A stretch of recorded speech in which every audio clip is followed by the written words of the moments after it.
As we've been hearing, Royal Bank of Scotland is to pay £390 million to regulators in the US and here in the UK to settle its involvement in the LIBOR rigging scandal.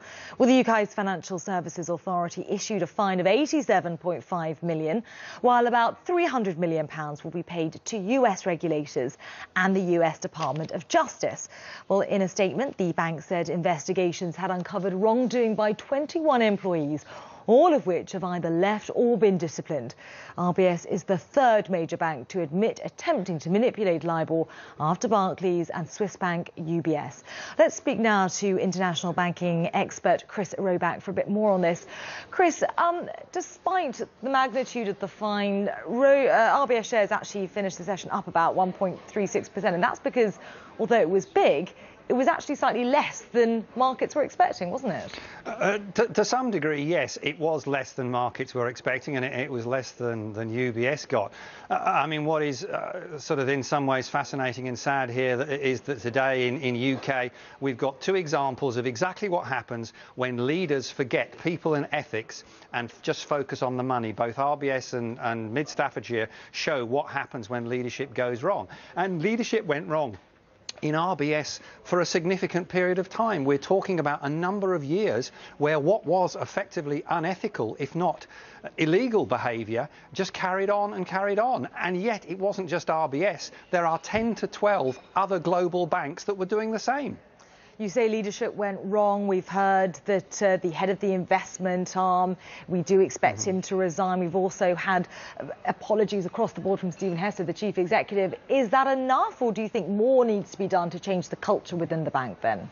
I think we need to be absolutely clear that people that were there and did things wrong should either leave the bank or, to be blunt, if they've broken the law, go to prison. What we also have to accept is we're talking about 25 people out of nearly 100,000 people. So it's a very, very small number. Having said that, in terms of the management, if you look at Stephen Hester and the head of the investment bank, you know, they were not in the role when this was going significantly wrong, and both of them have worked very hard to improve the condition of the bank that was really on the precipice when they took over, to get it to the point where we as taxpayers might well get our money back.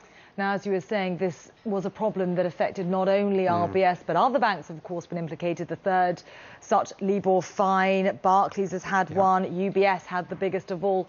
What about the American banks? We don't seem to hear too much about them in relation to all of this LIBOR rigging. Well, it depends the degree to which people and politicians are prepared to criticise their own financial services system. Yes, the American banks are being investigated, but the American politicians, unlike our politicians, don't seem to think that it's a good sport to bash your own financial services system. The Swiss don't do it, they don't do it in Hong Kong, and they don't do it in Singapore. The problem is that sometimes our politicians think it's good for them to do it to get votes. The problem is it actually makes people less confident in the City of London and our ability as the world financial centre. And the people in New York and Singapore love it when they see our politicians doing that, because they're the ones that get the business from it. Very briefly though, Chris, is it bashing when wrongdoing has actually admitted to having been done and has been apologised for?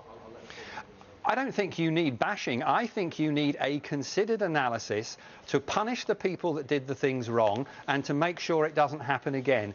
Pure point scoring isn't really what we need.